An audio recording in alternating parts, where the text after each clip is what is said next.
He was on his knees in the snow when she first saw him, that was all. Just a man. On his knees, one hand pressed to his side, the other flat against her gate, as though the iron were the only thing keeping him in the world. You have heard stories about the moment a single small choice changed the entire shape of a life. This is one of those stories. A woman who had cut her life down to its necessary edges, a stranger who arrived with nothing but a wound, and a dead man's word and a winter that forced them into the same four walls until something else became possible. Stay with me, because the moment she decided not to turn him away is the moment this whole account turns on.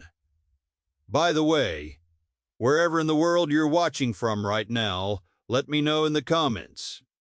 I love seeing how far these stories reach. Okay, where were we? He was at the gate, and she had a rifle. We need to go back to the beginning of that winter to understand why Clara Voss had a rifle and why the particular set of her jaw, when she raised it, was not cruelty, something that looked like self-preservation from a distance and felt up close like grief, wearing practical clothes. Clara Voss had come to the homestead on Alder Creek 11 years before the blizzard, in the first week of November, with her husband Martin and $14 and a wagon load of things that seemed useful in a hardware store and proved marginally useful on a mountain. Martin Voss was a man who laughed easily and planned badly, and worked until his hands bled and then laughed about that too. And Clara had loved him in the particular way you love someone who reminds you the world has warmth in it when you have mostly been shown its cold side. They had built the house together, the two of them, and a borrowed neighbor's son. In 41 days, they had buried 2 children in the first 6 years and kept working because stopping felt like drowning. They had raised cattle and kept a kitchen garden and learned the creek and learned the passes and learned which months were merciful and which were not. Martin died in October, 4 years before the blizzard. A riding accident, which is almost a dignified way to say that a horse spooked at a sound and a man fell, and the fall was the wrong kind. He was 43. Clara was 39. She had stood at the grave on the ridge with 4 neighbors and a traveling minister, and she had understood, in the way you only understand things when the understanding lands in the body rather than the mind, that she was now alone on 400 acres. She had kept working. That was the whole of it, really. She kept working and called the solitude simplification, and did not let herself think too carefully about the difference between simplification and loneliness, because that distinction, once admitted, had teeth. She sold 2 parcels of lower land over 3 years to maintain the taxes and the feed costs. She kept 12 head of cattle. She kept the 1 horse, a gray called. She kept the kitchen garden. She kept a correspondence with Martin's younger sister Ruth in the valley below, who wrote long, cheerful letters, full of family news that Clara read twice and answered briefly. By the autumn of the 4th year after Martin, she was 6 cattle short of where she had been at the marriage, $800 lighter in savings, and absolutely clear about what the homestead required of her each day. She knew which gate latch froze first in a cold snap. She knew which corner of the pasture the cattle drifted toward when a storm was building from the north. She knew how long her woodpile needed to be to carry her through March, and she cut it 2 weeks early and stacked it herself. She was not unhappy, exactly. She was settled into the shape of her life the way a stone settles into a riverbed. The river moves. The stone does not. The blizzard came on a Tuesday in late November, 6 days earlier than the oldest ranchers in the county said it ever came. It announced itself not with drama, but with a particular stillness the afternoon before, a held breath quality to the air, a dimming of the light that had nothing to do with cloud cover. Clara spent that afternoon pulling the cattle into the near pasture, throwing extra feed, bringing in 2 extra cords from the woodshed, and filling every container she had with water from the creek while the creek still moved.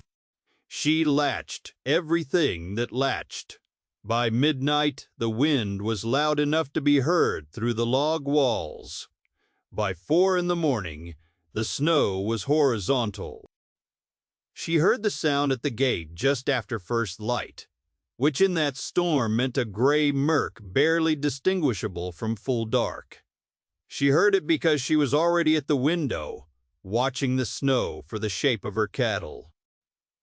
The sound was low and intermittent, and she did not immediately understand it as human. She took the rifle from beside the door, put on her coat and boots and hat without rushing, because rushing was what you did when fear had already beaten judgment, and she prided herself on letting judgment go first. He was on his knees in the snow, one hand on the gate, the other pressed to his left side.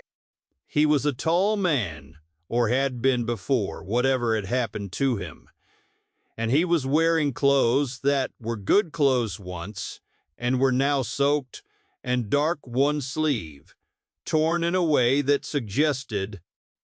He raised his head when he heard the door, and said, in a voice that had almost nothing left in it, "Voss, you are the Voss place." It was not a question. He was confirming that he had reached it. She said, "Who are you?" He said, "Eli Marsh." Then, "Martin's friend, Vale Survey." And then his hand slipped on the gate, and he caught himself, and did not fall. But it was close.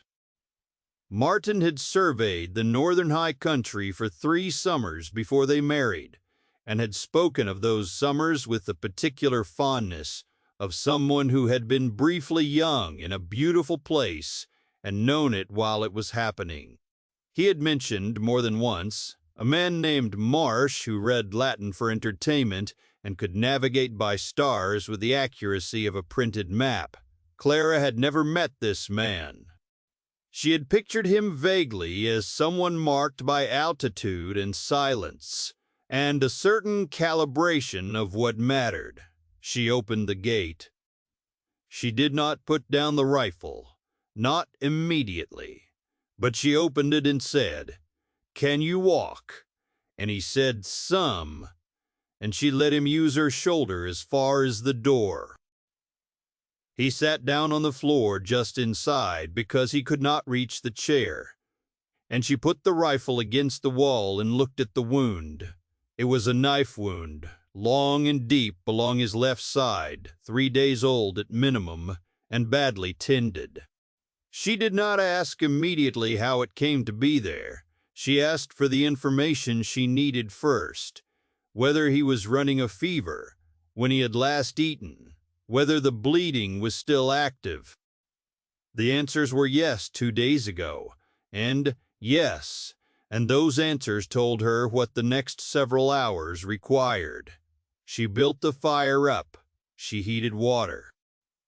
She worked on the wound for the better part of an hour with the methodical steadiness she brought to any task that needed steadiness, and he bore it without making it dramatic, which she noted and filed away.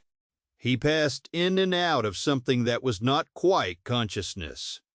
She covered him with the blanket from the chest by the door and left him on the floor because moving him to the bedroom would have required more cooperation than he could offer.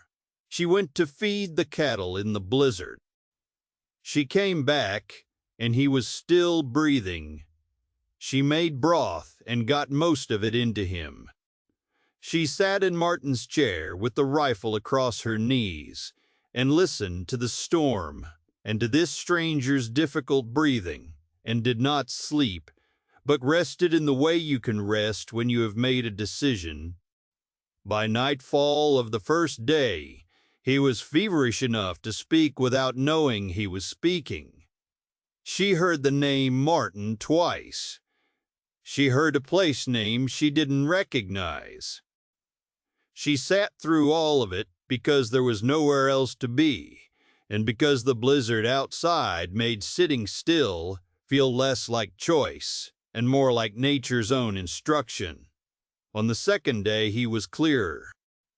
He lay on the cot she had dragged from the back room and watched her move around the house with the focused attention of a man working out where he is and whether it is safe.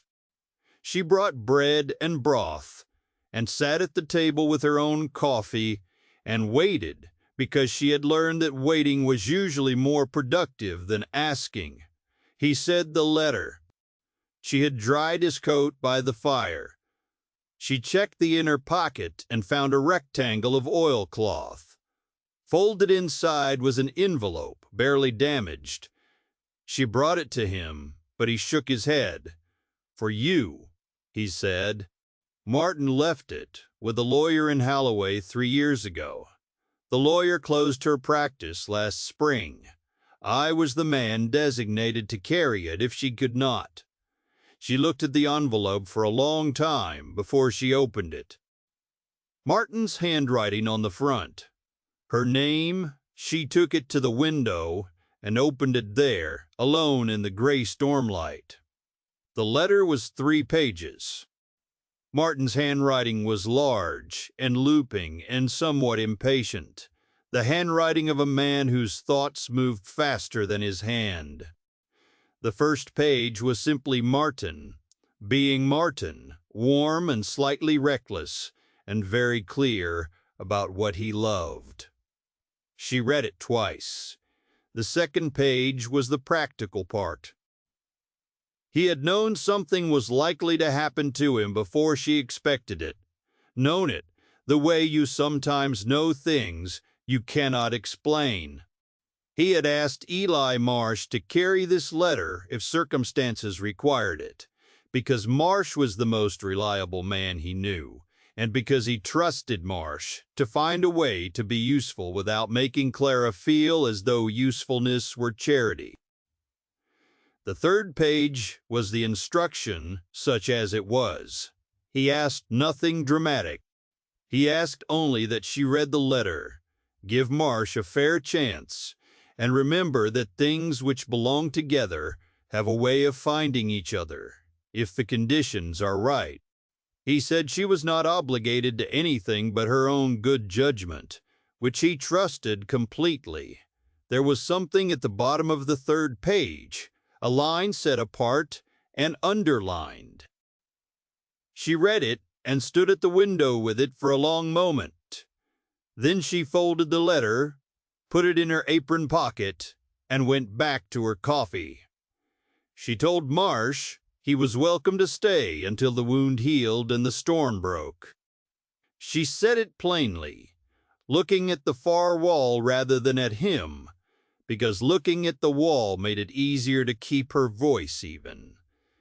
He said, "I'm not here for charity." She said, "I know." The letter was clear on that. Then he said, "What did he say?" She said, "He said you were reliable and would find a way to be useful." Those were the relevant parts. She did not tell him what the underlined lines said. Not then. By the end of the first week, the blizzard had not broken.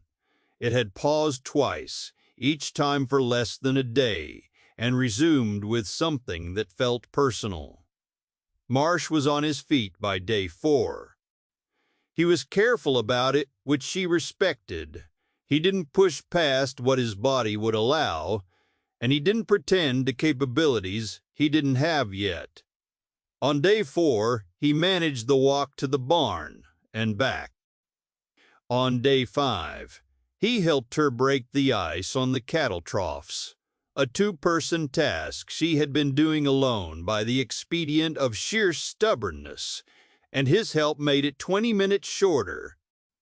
She noticed he knew his way around a barn in the way of someone who had worked in one seriously. He noticed a loose hinge on the stall door before she pointed it out.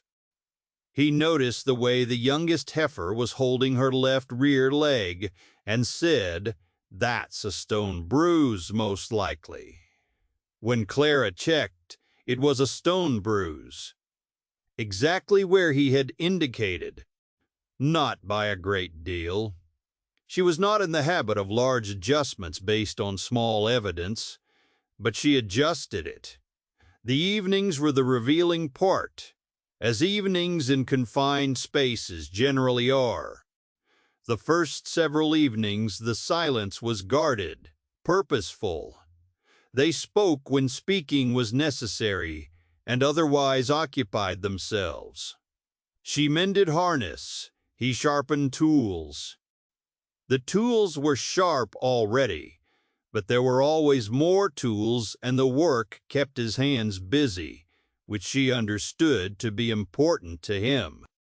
On the 8th evening, she made coffee strong enough to be useful, and set a cup in front of him without asking. And he said, he talked about this place, the creek. He said you could see 3 weather systems at once, from the ridge on a clear morning.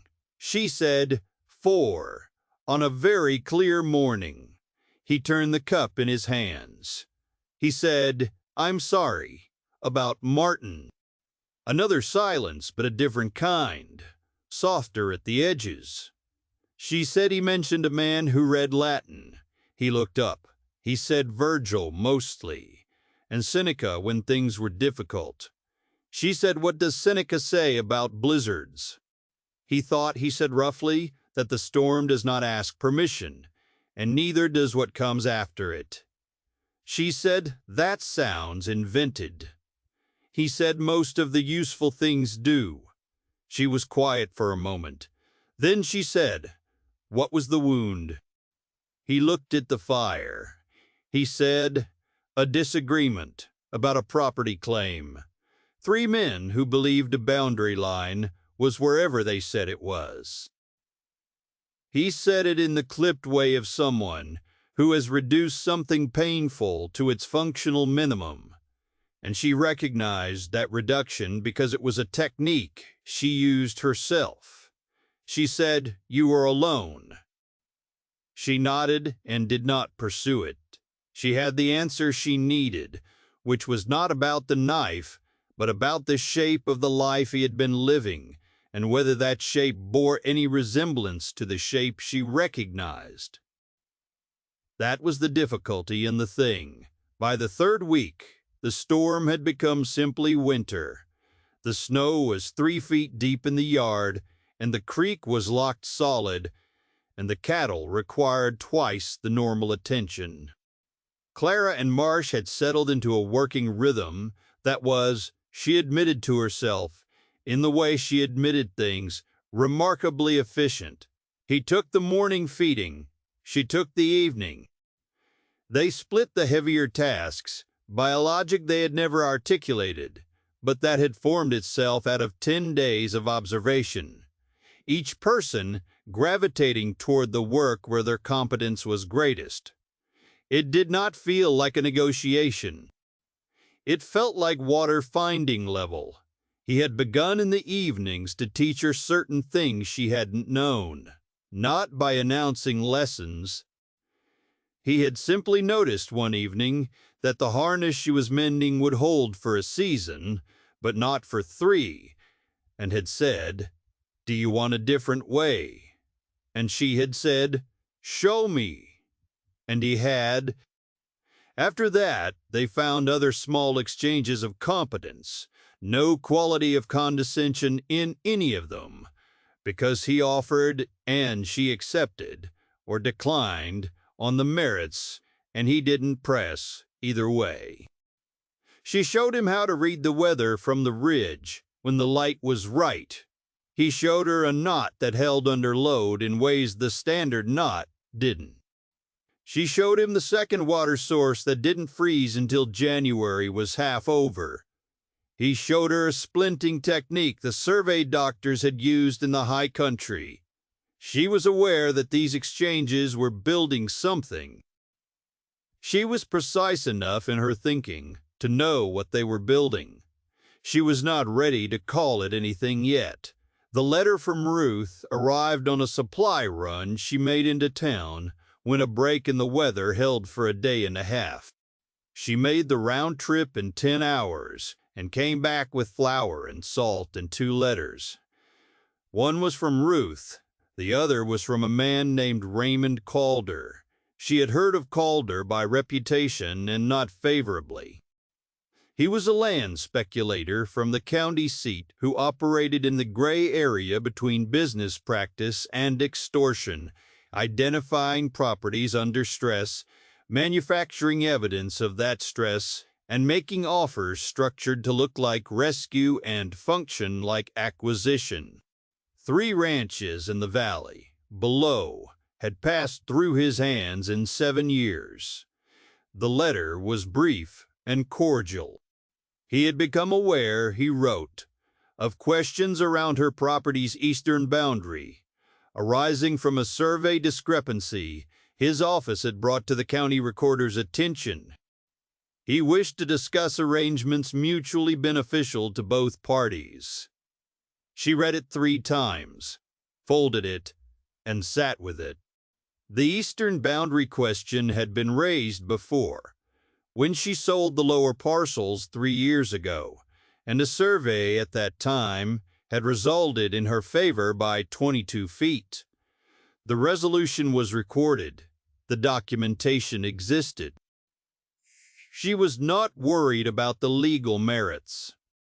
She was worried about what it cost to defend legal merits you already possessed, when the person contesting them had unlimited patience and a relationship with the county recorder's office that predated your own. Marsh came in from the barn and saw the letter, and saw her face, and said nothing. He hung his coat. He poured his coffee. He sat down. She said, "Do you know a man named Raymond Calder?" A pause. He said, "By name." She said, and he said, "His reputation is consistent across 3 counties." She said, "He has raised a boundary question on my eastern line." He said, "Where is the documentation?" 22 feet in my favor, he said. "Who is the county recorder?" She said a name. He turned his cup in his hands. He said, "That name has appeared in 2 of those 3 counties." She said, "Yes." He said, "You'll need the original survey company's copy as well as the recorder's copy." She said, "I know where to get it." He said, "And a lawyer who isn't Calder's. There's one in Halloway." She was honest with Martin's estate. Clara looked at him. She said, "The lawyer who held your letter." He said, "She closed her practice. But she's practicing again. Different town, hasn't been announced widely." She folded the Calder letter into quarters and put it in the drawer where she kept papers that required action, and said nothing more about it that evening. But she noticed, as she went about the rest of the night's tasks, that the quality of having Marsh at the table behind her was different from the quality of facing the same problem alone, and she sat with that difference without dismissing it, which was itself a kind of decision. Calder came on a Thursday in December, 41 days into the winter. He came with 2 men whose function was obvious from the way they sat their horses. He himself was neat and compact and well-dressed for the weather, and his manner on approaching was almost sociable, which was the version of Raymond Calder that operated first. Clara waited at the fence line and let him come to her, which gave her the small advantage of choosing the ground. He told her he was sorry to come in such weather, and he was certain they could settle the boundary matter with minimal inconvenience. He mentioned the county recorder 3 times in 5 sentences, each time framing the recorder's opinion as equivalent to law, which it was not. She let him finish. She said, "I have the survey from 3 years ago that resolves the discrepancy in my favor." "Signed and filed," he said, regrettably. "The county recorder has identified some procedural irregularities. Nothing that can't be resolved between reasonable parties." She said, "I'll be taking the matter to an attorney." He said, "There's no need for that kind of expense." She said, "One of his men had drifted, as men do when they want to suggest they are not drifting, toward the fence on her left. Marsh had come to stand in the barn doorway, not moving, just present, and the man who had drifted noticed this and recalibrated." Calder looked at Marsh. He said, "And who is this?" He said, "You should think carefully, Mrs. Voss. A legal contest on uncertain ground is expensive." She said, "The ground is not uncertain. The documentation is clear. The attorney I've named has the original survey company's copy as well." This was true. She had sent a letter to Halloway 2 weeks prior. Calder was quiet for a moment with a different texture than his previous pauses. He said, "I see. Well, I hope you'll remain open to a conversation." She said, "I've had this one." He left. His men left. The gate closed, and she stood in the yard until she could no longer hear the horses. Marsh came out of the barn and stood beside her. He said, "He'll come back." He said, "With more men or a document he's manufactured." She said, "I know that too." A silence. She said, "I wrote to the attorney 3 weeks ago." She said, "I write letters early. It's a habit." He was quiet. Then he said, "Careful woman." She said, "It's the same thing." They went back to work. The cattle needed the afternoon feeding, and the near trough had iced over again, and there were 2 fence posts on the north side that needed resetting before the next hard freeze, and none of those things waited for the aftermath of confrontations with land speculators. The attorney's name was Frances Doyle, and her letter arrived a week after Calder's visit. She had the original survey company's record.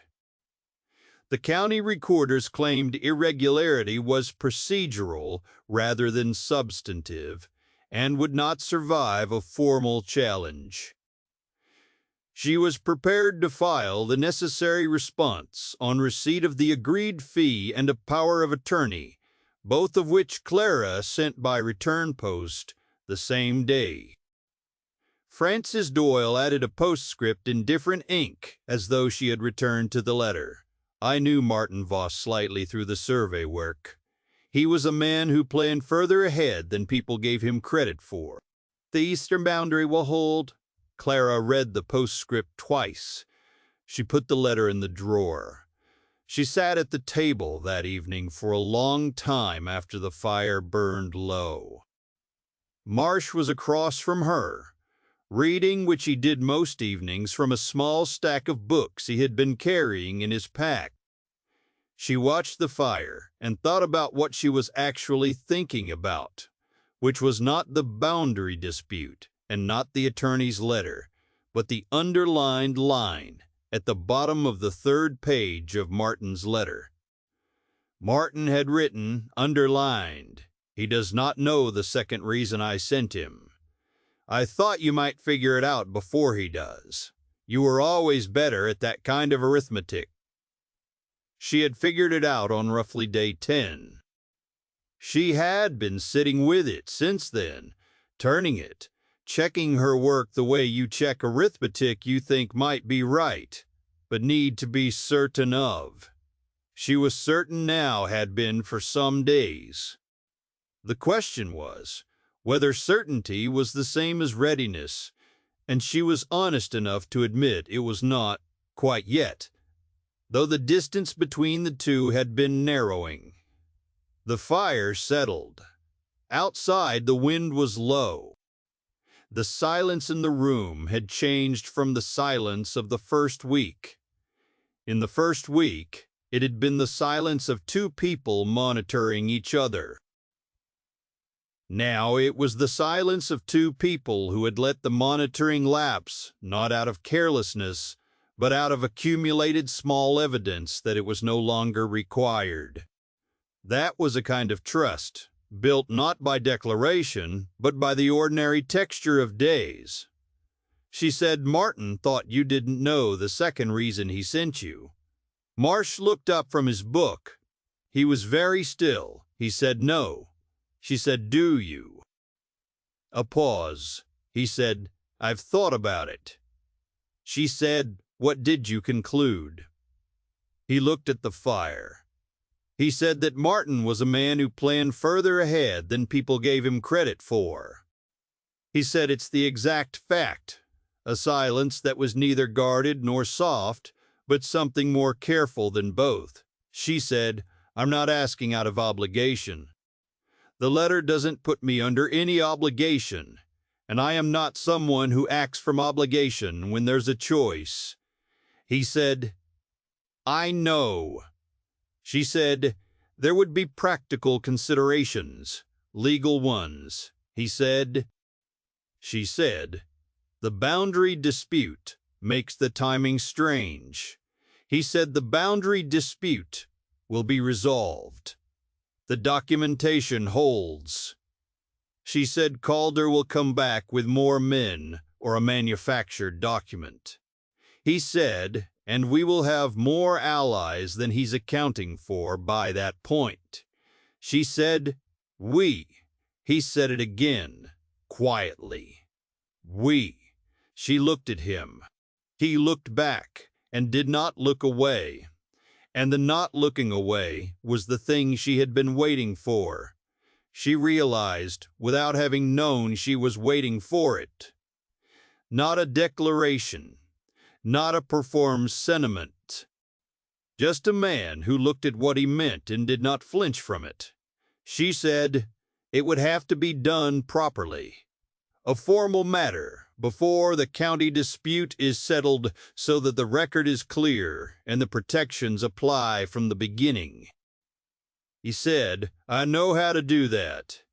There's a justice of the peace in town who is not in Calder's pocket." She said, "How do you know?" He said, "I asked, when I was in town for the supplies last week." She absorbed this. She said, "You were planning." He said, "I was being careful. There's a difference." She said, "That sounds like something I've said." He said, "You have. More than once." The fire gave a single low sound. She said, "In the spring, then, when the pass is clear." He said, "If that's when you want." She said, "That's when the timing makes sense." He said, "All right." They sat with that for a while, both of them, in the silence that was no longer guarded and was something else now, something that did not need a name to be real. Outside, the wind was almost nothing.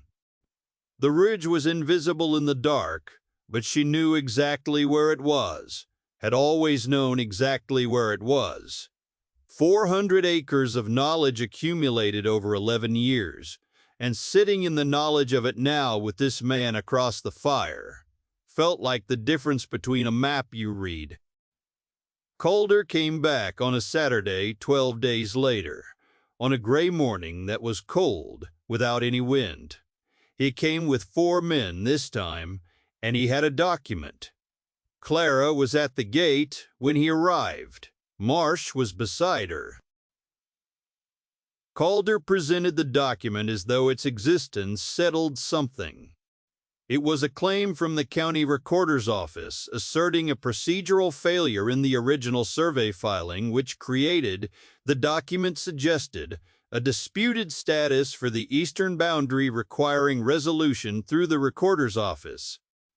Clara took the document. She read it. She handed it to Marsh without comment. She said, "We file the formal response to the recorder's office 11 days ago through our attorney in Halloway. The response includes the original survey company's record, the county's own signed resolution from 3 years ago, and a letter from the state surveyor's office confirming the boundary's legal status. The response also names the conflict of interest between the county recorder and your office, with documentation. Calder was still. His 4 men were still." She said, "Additionally, this property is no longer solely in my name. It was registered jointly at the county seat 9 days ago." She said the word husband without particular emphasis. The way she said things she meant without needing to perform. Calder looked at Marsh. Marsh said, among other things, one of Calder's men shifted his horse. Calder was quiet for a moment that had a different texture than his previous pauses. The discomfort of a man who had arrived expecting a particular conversation and found a different one. He rolled the copy of the document and put it away. He said, "I see the situation has changed." Clara said, "The documentation was always what it was." He said, "Yes. Well, I wish you both well." She said, "I believe you do." He rode away. She watched until the last of them had gone around the bend in the track and disappeared behind the tree line, and then she closed the gate and latched it. Marsh said, "That was the whole of it, most likely," she said. "Frances will know for certain when she files the final response." He said, "She'll file it." She said, "She's reliable." They stood in the yard for a moment in the cold quiet. She said 4 on a very clear morning. 4 weather systems from the ridge. He looked at the ridge, beginning to show against the sky as the gray light strengthened. He said, "You'll have to show me." She said, "When the pass is clear." He said, "That was the thing." She had come to believe him the way you believe, something that has been tested in small ways, day after day, until the testing accumulates into something that feels like fact. This was not the belief of the first week, or the third week, or even the moment of decision by the fire. This was the belief of winter, fully lived, 2 people in the same 4 walls, and the same difficulty, and the same daily requirement, and neither of them diminished by it. Spring came in the way. Spring comes in high country, slowly, and with reversals, and with certain bright days that feel like promises, and certain gray days that feel like the promise being reconsidered. The creek unlocked and ran loud for 3 weeks. The cattle moved into the south pasture, and the ground came back to itself, soft and dark, and smelling of what was coming. Clara planted the kitchen garden in the last week of April. Marsh built an extension on the south wall of the barn. She had been planning for 2 years, using a joinery technique she had not seen before, and that she asked about, and he demonstrated, and she filed away. She wrote to Ruth, and received in return a letter of such sustained joy that she read parts of it aloud over dinner, which made Marsh quiet in the way he was quiet when he was trying not to be visibly affected by something. She noticed and did not mention it. Frances Doyle wrote in May. The county recorder's claim had been dismissed. The eastern boundary stood as documented. She added a postscript in the different ink. I understand there is now a second name on the deed. Martin Voss would find this entirely satisfactory. He used to say that things which belong together have a way of finding each other, if the conditions are right. I think he was correct. Clara sat at the table with the letter for some time. She thought about the line that had been Martin's, and was now Francis Doyle's, and would go on moving through the world in the mouths of people he had trusted. A thing said by the right person at the right time lives longer than the person who said it. That was the way he had thought, and it was one of the things she had loved about him, and loving it was not less possible now than it had been. It was simply differently situated alongside other things. In the same person she had always been. She put the letter in the drawer where she kept good things. They went up on a morning when the light was right and the sky was clear. In the extravagant way that only happens after a hard winter is finally let go. She showed him where to stand. She pointed out the 4 systems, each in its quadrant, each at its own stage of formation or dispersal. He stood beside her and looked at each one in silence, in the way she had come to understand, meant he was taking something in fully rather than performing appreciation. He said, Martin was right. She said, he was right about most things. He just took his time getting to them. He said, that sounds familiar. She said, does it? He said, I've been here 6 months and I'm still learning the creek. She said, you're learning it correctly. That's the part that takes time. The light moved on the rock below them in the way it moved when the sun was still deciding what the day would be. She was aware of him standing beside her with the awareness that had become ordinary over winter, and was now simply part of how she understood her own position in a place she had known for 11 years. The ridge had always been hers. It still was. It was also now the place where she had stood with someone else and pointed at the sky and said for, and been understood. A thing does not lose its shape by being shared. That was what she had learned over the winter. That was what she had been afraid would happen and what had not happened. And what she suspected Martin had known would not happen, which was why he had planned the way he planned. He had trusted her good judgment, and he had trusted Eli Marsh's reliability, and he had trusted the particular mathematics of 2 careful people in proximity to difficulty. She thought of what she had written in the margin of his letter, in pencil, very lightly, on the night she made her decision. She had written, I figured it out. You were right. She had written it to a man who could not read it, which was not the same as writing it to no one. She had told him in her own time, and he had already known, most likely, before she said a word. The cattle were in the south pasture, and the creek was loud, and the kitchen garden was coming up true.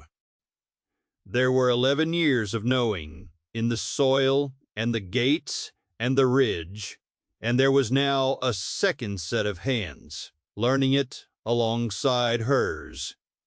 A second way of reading the sky.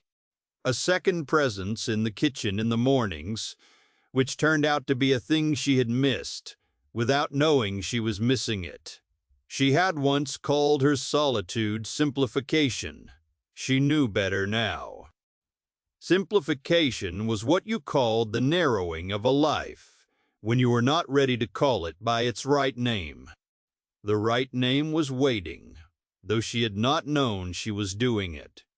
And what she had been waiting for was not rescue, and not obligation discharged, and not the honoring of a dead man's wishes. She turned her face toward the morning, Beside her, Marsh did the same.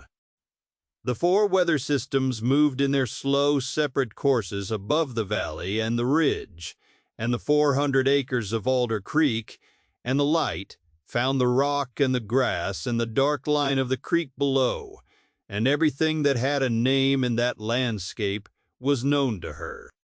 And one thing that had arrived without a name, except the name it had earned through a winter of close, careful, ordinary days, was standing at her shoulder, belonging there the way things belong when they have been tested and have held. What she had been waiting for was a life that was full. She had it now. She stood on the ridge in the May light, and she had it. And the creek ran below, and the cattle moved in the south pasture, and the gate at the bottom of the track stood open in the way of a gate in the season when locking out is no longer the primary concern. It was enough. It was more than enough. It was the whole thing.